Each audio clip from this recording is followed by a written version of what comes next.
लोग कैसे हैं। और आप लोग के बीच में एक नाच गीत लेके आई हूँ। और हमारे ससुर जी बाग लगाए हैं ना, बाग में मुरैला बाटे, हम देखे जरूर जब मानव न कीजिए हम उसी पे गाना है, मैं आप लोग को सुनाने जा रही हूँ। अच्छा लगेगा तो लाइक कमेंट शेयर जरूर करना भैया आप लोग।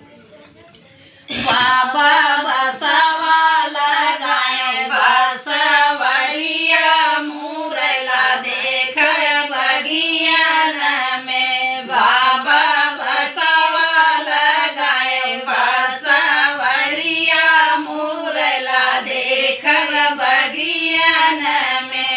हम त ससुर के अब ना डेरा भई मुरैला देख बगियान में, हमार ससुर के अब ना डेरा भई मुरैला देख बगियान में।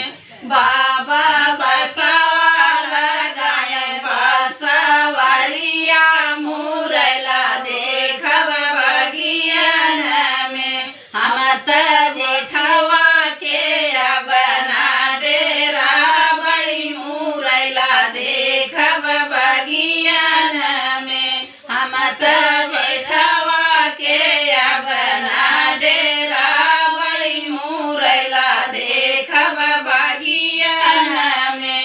बाबा बसवा लगाए बसवरिया मुरैला देख बगियान में, हम त देवरा के अब ना डेरा भई मुरैला देख बगियान में, हम त देवरा के अब ना डेरा भई मुरैला देख बगियान में।